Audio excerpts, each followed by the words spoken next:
Apakah ada bangunan-bangunan, taman-taman, kebun-kebun?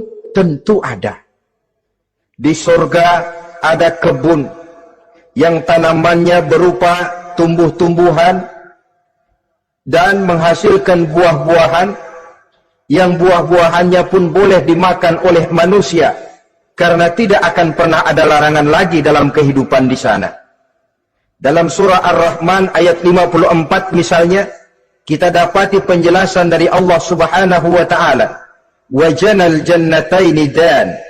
Begitu juga dalam surah Waqiah ayat 32 dan 33.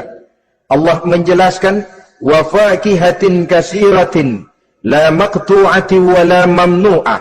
Dan di dalam surga itu terdapat buah-buahan yang sangat banyak sekali, yang tidak pernah putus-putusnya, wala mamnu'ah, dan tidak dilarang untuk mengambilnya.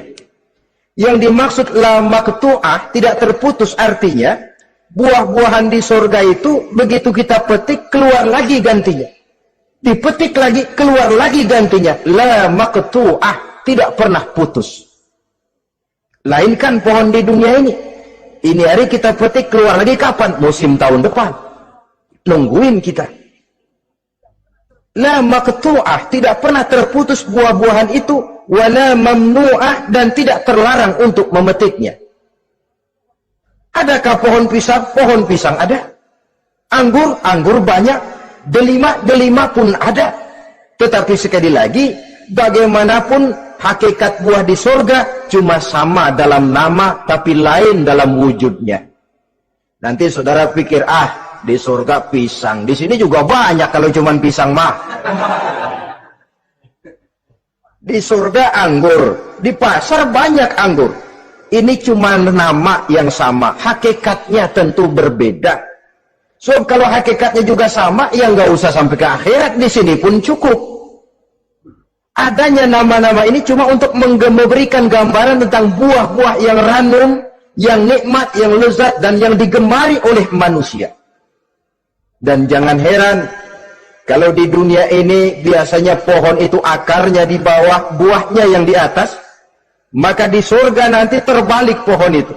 Akarnya yang di atas, buahnya yang ke bawah. Sehingga orang nggak perlu tangga dan ngambil buah, tinggal metik saja, nggak perlu naik, nggak perlu manjat, nggak perlu bersusah payah. Saudara-saudara kaum muslimin rahimakumullah. Kemudian bangunannya bagaimana? Surga itu pun bertingkat. Di dalam Al-Furqan ayat 10, Allah Subhanahu wa taala menjelaskan, "Tabarakallazi in syaa'a ja'ala laka khairan min dzalik, jannatun tajri min tahtiha al-anhar wa yaj'al laka qusura." Maha suci Allah yang apabila Ia menghendaki dijadikannya untuk kamu yang lebih baik daripada kehidupan dunia ini, yaitu surga yang di bawahnya mengalir sungai-sungai, dan dibangunkannya untuk kamu istana-istana di dalam surga.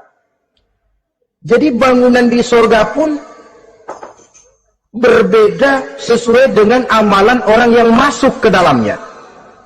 Seperti halnya perumahan di dunia ini, ada yang masuk kelas pondok indah, ada juga yang masuk kelas pondok pindah.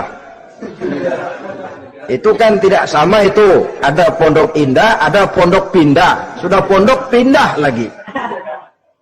Kenapa bisa berbeda begitu? Ya tergantung kekuatan ekonominya. Makin tinggi nilai kekuatan ekonominya, makin mampu dia mendirikan istana di dunia. Tapi di surga nanti, yang bikin mampu bukan ekonomi. Yang bikin mampu adalah amalan pada waktu hidup di dunia. Makin banyak amalnya, dengan sendirinya makin baguslah istananya di surga. Tetapi yang namanya surga, dapat empernya juga sudah lumayan betul itu. Seemper-empernya surga masih jauh lebih baik daripada sebagus-bagus istana di dunia ini.